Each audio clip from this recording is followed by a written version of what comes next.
Make me a believer, pain. Wow. More about that later. Is it not curious, as Adrian Rich shares in our invocation, that no one told us we had to study our lives? And yet, studying our lives, we realize we do. And one thing that seems to emerge is we see the cycles that we live through, day to day, year to year. We see patterns, we see our habits and routines. We see the seasons. We see birth and death and love. Studying the tears that we shed during those cycles of change, we may end up agreeing with the little prince who shared with us, it is such a secret place, that land of tears. Our choir just sang, my life, my love, my drive came from pain. This pain and its attendant tears, from where do they come? Psychic and emotional pain, we find, is tied to memory. If we did not remember what we loved and lost, why would we cry? And it's important to recall that memory is not just a matter of the mind. We remember with our entire being, our senses, our bodies, and our tears. When people die, memory brings tears of grief. When things change, memory brings tears of transformation. Cycling through one change after another, our paths watered by tears. When we step back and we see the world without our expectations, we notice that things are always changing, aren't they? Cycling through changes in our lives and in the larger world, perhaps we find transformation is our most reliable companion. Semper reformata, claims Reverend Rob Hardy's. We are always forming and reforming, always opening to great embodiments of love. So we live in this paradox, do we not? Where the most constant thing we can be certain of is that things will change. And consider how often we change, not just our ideas and the beliefs we proclaim and the assumptions we uphold. Our very bodies renew themselves constantly. Our skin cells only last 3 weeks, white blood cells just a year. We're always changing, and perhaps because we live in this paradox and this tension of constant change, finding things upon which we can rely seems to become even more important. So we look for those things to cling to in faith, yes? We look for them in love, yes? And I watch some looking for that constancy, that thing to cling to in the law or in public policy, but a quick look at our news feeds will let us know that that search might be in vain and beyond our control.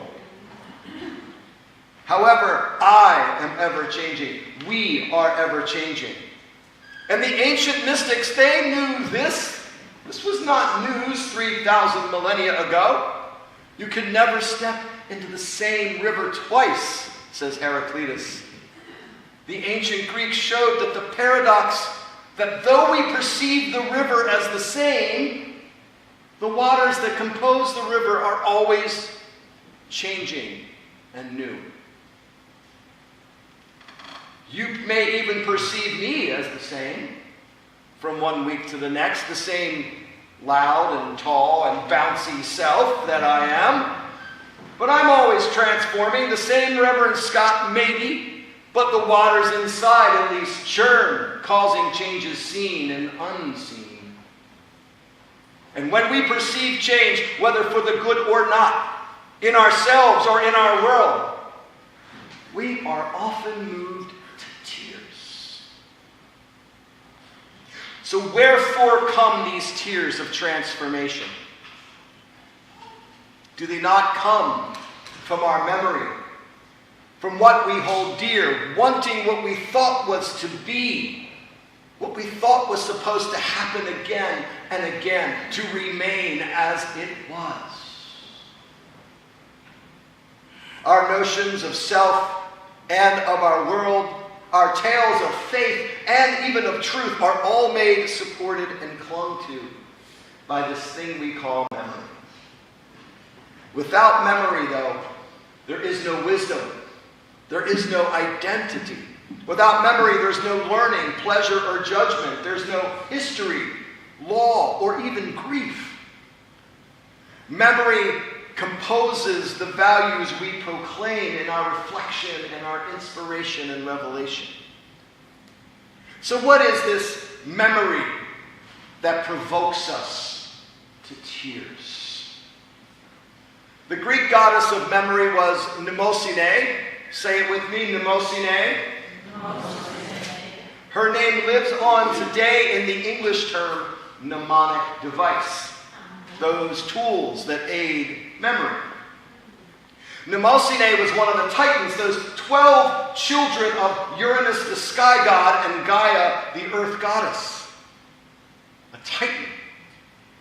And born before the age of Zeus, Mnemosyne was credited with making human society possible, as knowing and culture and identity all depend on memory. Mnemosyne was also the mother of the 9 muses. Music, poetry, art, law, astronomy, all of them. They're impossible without memory. Memory, the mother of knowledge, creativity, and reverence, was so powerful that the Greek gods created the river Lethe, whose waters help us forget, easing the tears of transformation when what was being left behind in our changing times might be better not remembered. Memory has an antidote. The ancients tapped the human memory in ways modern people have, well, forgotten. They trained their memories because many were not literate, and there were no books around in those days. Some parchments and scrolls was about it. And many of the ancients were suspect of writing. In his dialogue titled Critias, Plato warns us about the invention of writing. He says, writing will produce forgetfulness in the minds of those who learn how to use it, because they won't practice their own memory, which is a gift within. Their trust will be outside themselves in the writing, and will discourage the use of their own power. They have invented an elixir of reminding, offering people the appearance of wisdom, not true wisdom, for they will read many things without instruction, and will therefore seem to know many things, when they are mostly not wise, but only appear so.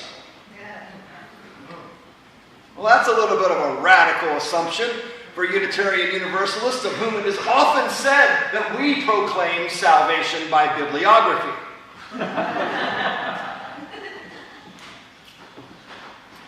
But despite all our devices, we human beings possess an immense capacity to remember so much more than most of us believe we can.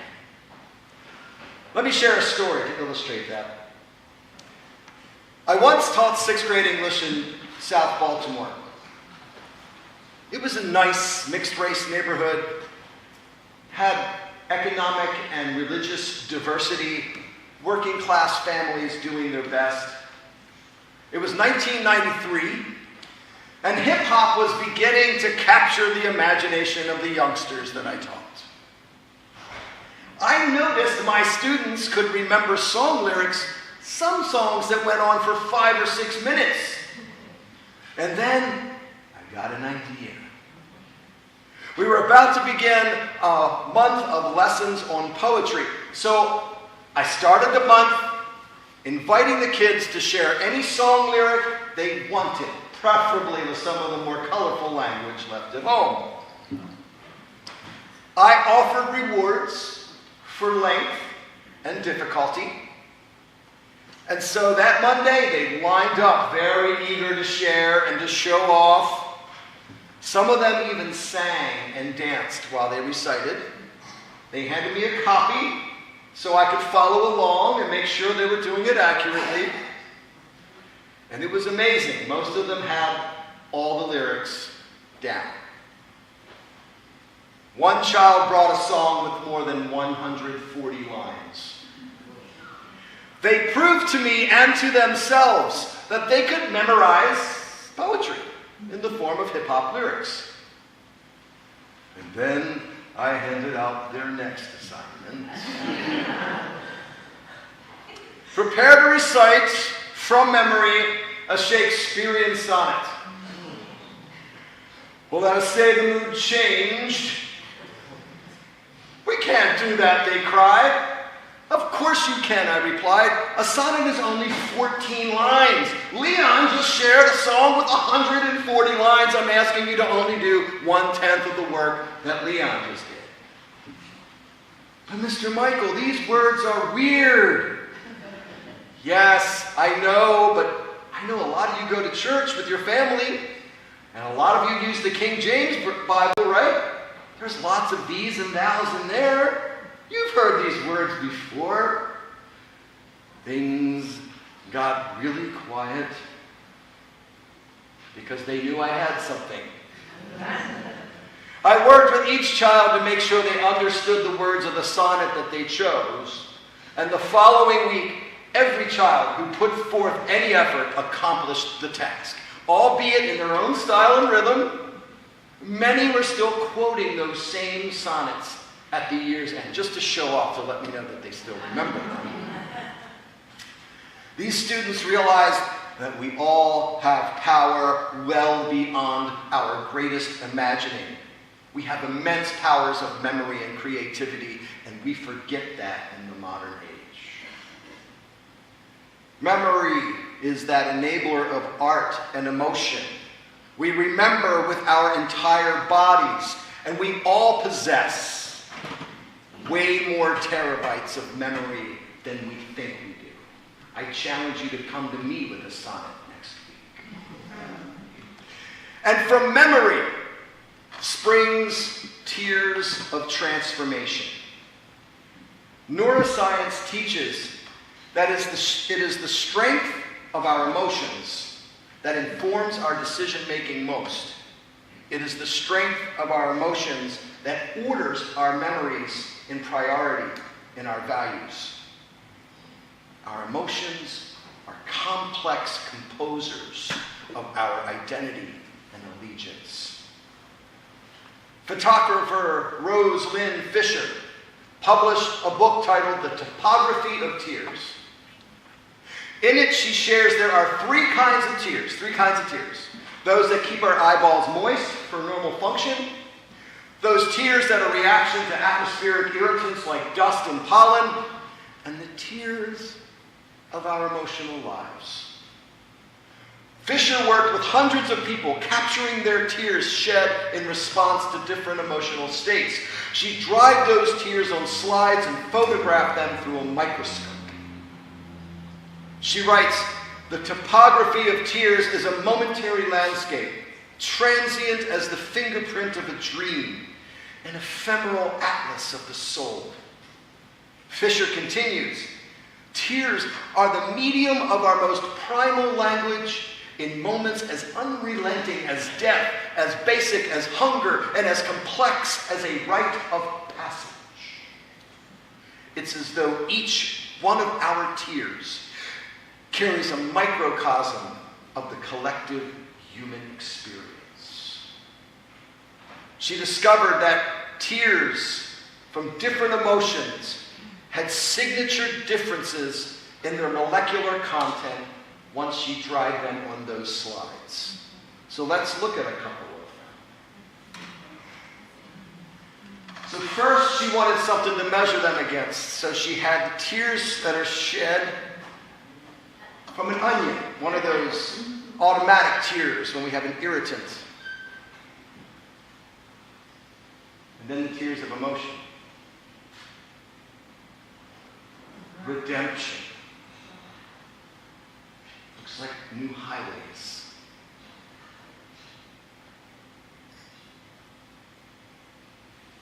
Tears of compassion. Look at the openness. Tears of hope.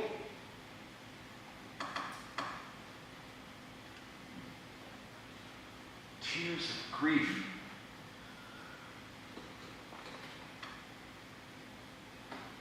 Tears of remorse.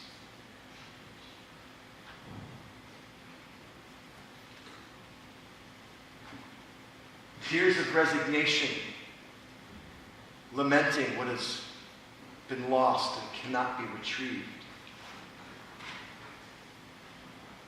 And then today's topic, tears of transformation, change. Notice how busy. Tears of transformation are complex because as we let go of the world we knew, as a new world is being born, we lose things. What is expected. We lose how to act. We lose how to be. We fear losing what we love, even our own identity. Tears of transformation come because of what we remember and why. We cry at times of change as a sign that our humanness is alive and well. We mourn what we love and do not wish to lose. We mourn what gave us comfort, what we could rely on. We cry tears of transformation with their complexity because we are feeling creatures. We are more alike by how we feel than by how we think or what we believe. And we get tugged through this life by heartstrings because we become attached to the familiar. Even when the familiar no longer serves us, we cry tears when it leaves. Let us praise the intelligence of our emotions, what Marcel Proust called those geologic upheavals of thought. It is such a great place, that land of tears, said the little prince. But what gets us through these tears of transformation? Mnemosyne, that Greek goddess of memory, was also the mother of the muses, those forces that inspire our creativity and compassion. And remember, the word inspire means to have breathed into. Something is breathed into us. No matter our talent, our preparation, our ritual, in those moments of grace when we are granted gifts of insight, whether it's art, poetry, science, love, it seems as if those ideas are breathed into our very souls from somewhere outside. In those moments, perhaps it's best for us not to question. Just say thanks. Thank you, Muse. Thanks for the memory, so I can feel and I can remember I am human, bathed in tears of gratitude and transformation. Those divine gifts easing our journey. So in this weekend of cookouts, where we go to the beach or remember those who gave their life in service, may we remember to embrace our tears of transformation, knowing their preciousness. Let us recall what we were and what we have felt and where we have traveled. It's okay to lament. Let us remember to imbibe the tears, our own tears, and the tears of those who love us or need us, for they are gifts whose waters aid our own healing. I know it's easy for me as a straight man to talk about crying in public. I know, sadly, for too many folks who identify as female, tears are seen as a sign of weakness. But that's part of breaking up the patriarchy too. Pushing back on those awful expectations culture places on us. We are born again and again and again. We live through constant cycles of transformation, always changing. Our most constant companion is change. And when we feel particularly sad about a given change confronting us, we pray the Muse will remind us of how we got through that last big change, of how we made it to the other side of a gulf that seemed too wide for love or health or comfort, but soon became simply who we are right now.